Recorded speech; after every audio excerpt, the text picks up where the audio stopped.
थुनलाइ आरो खेला दुलाया मा बुस्थु बेखौ बिपिएफआ जेबो मिन्थिया। 17 बोसोर थुनलाइ आफाद आरो गेलेनाय आयदाखौ बिपिएफआ गावफ्लेनानै दोनबोदों। जौ लोंनायाव बिपिएफआ खेबसेयावनो 5 लाख रां गारो। बेखौ गोख्रों बाथ्राखौ बुंथों होनदों बिटिआरनि मावफुं सोद्रोमा रनजित बसुमतारिया। दिनै 14 नं चिरां दुवारनि ब्लक कमिटि इउपिपिएल लाइमोन आफादनि बानजायनायाव मोन 10 प्राइमारिखौ लानानै बुलुर बादायलायनायनि बेखेवनाय समाव बेफोर गोख्रों बाथ्राखौ बुंदों बिटिआरनि मावफुं सोद्रोमा रनजित बसुमतारिया। चिरां जिल्लानि सिङाव थानाय सान्तिपुराव 14 नं चिरां दुवार ब्लक कमिटि इउपिपिएल लाइमोन गांखं आफादनि बानजायनायाव दिनैनिफ्राय जागायजेनो 14 नं चिरां दुवार ब्लक सिङाव थानाय मोन 10 प्राइमारिनि बुलुर बादायलायनाय। दिनैनि बे बुलुर बादायलायनायनि गिबि हाबाफारिखौ बिटिआरनि हाग्रा बिफाननि मावफुं सोद्रोमा रनजित बसुमतारिया बेखेवना होनाय समाव 14 नं चिरां दुवार ब्लक इउपिपिएलनि गासै दैदेनगिरिजों लोगोसे प्राइमारिनि बिबानगिरिफोराबो बाहागो लादों। दिनै जोंनि 14 नं 14 14 नं चिरां दुवार कनस्टिटुयेन्सिनि ब्लकनि बानजायनायाव इयुथ दोलोआ भलिबल बादायलायनाय होदों इन्टार प्राइमारि। बिनि थांखिया जादों जोंनि गेजेराव समाज सिबिनोबा फिजिकेलि फिट थायोबासो स्पिरिचुवेलि मेन्टेलि फिट जानो हायो, अब्लासो जों जौगानो हायो। बे थांखिजोंनो जोंनि हाबाफारि।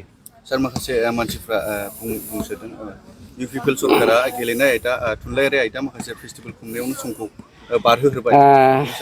दुखु मोनदों माखासेया। मोनसे समावथ' जौनि मेला, जुवानि मेला आरो बायदिसिना एन्टि ससियेल एलिमेन्टनि मेला। बुंनो थाङोब्ला माने बिपिएफ सरकारनि दिनाव जायखौ जोङो आनकनस्टिटिउसनेल वार्ड बाहायनो गोनां जायो, बेफोरबायदि मेला खुंबोबाय थाखादों। बेखौ दा बिथांमोना मोनैनि थाखायनो बिथांमोननि खर'आ दिनै गरम जानानै समाज बोखांनायनि थाखाय थुनलाइया गैयाब्ला बर' हारिया बा मोनसे हारिया थांनानै थानो हाया। थुनलाइया जादों हारिनि थांना थानायनि सिन। थुनलाइखौ बिथांमोना मालाबाबो हेफाजाब होआखैमोन। बर' साहित्य सभाखौ बिथांमोना गावसोरनि आफादखियाव दोनदोंमोन, नाजादोंमोन, दैदेनगिरिफोरखौ बुरखायनो नाजादोंमोन। खिन्थु बर' साहित्य सभानि जौगानायनि थाखाय मावनो थाखाय बिथांमोना बोसोराव 5 लाख थाखाल' खुनु रोखोम होयोमोन। खिन्थु जोङो मिथिगौ बिपिएफनि दैदेनगिरिफोरा खेबसे जौ लोंनायाव 5 लाख गाहाम फैसाखौ खेबसेनो गारोमोन। गतिके बिसोरनाव दुखु मोननाय, दाहा मोननाया थाखागोन। गावसोरनि जा माने समाज सोबख'नाय, समाज गादबनाय, समाजखौ फोजोबस्रांनायनि जा नेचार, बे नेचारखौ दिनै जोंनि सरकारनि दिनाव दिन्थिनो हायाखिसै। बेखायनो बिथांमोना दिनै बाथा बायदि खर' गैयै सासे मानसिखौ बिपिएफआ बाहायनानै जौ जुवा ड्राग्स होगासिनो दङ।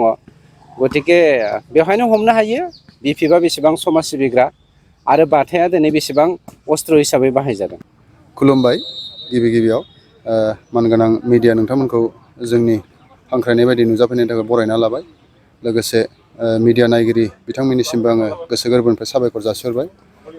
नंगौ, जोङो दिनै सेन्ट्रेल कमिटि इउपिपिएलनि बिथोन बायदियै जोङो दिनै जोंनि 14 नं चिरां दुवार ब्लक कमिटि इउपिपिएल इयुथआ साननैनि हाबाफारि लानानै जोङो भलिबल कम्पिटिसन जोङो खुंनो लादों दिनै आरो गाबोन।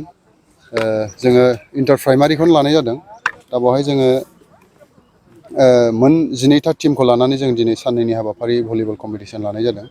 दा बेवहाय जोङो आसा खालामो जोंनि बे ओनसोलनि जाखांफुनाय जे गेलेगिरि बिथांमोना बेबायदिनो गेलेनानै जाहाथे गावनि रोंगौथिखौ दिन्थिनानै स्टेट लेभेल, नेसनेल लेभेल बे बिथिंसिम जाहाथे थांनो हायो गावनि गेलेनायखौ लानानै।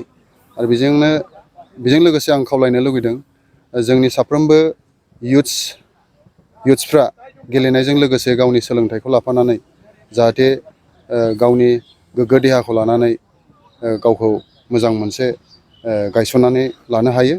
आरो बेखौनो खावलायगोन आङो जोंनि लाइमोनफोरखौ।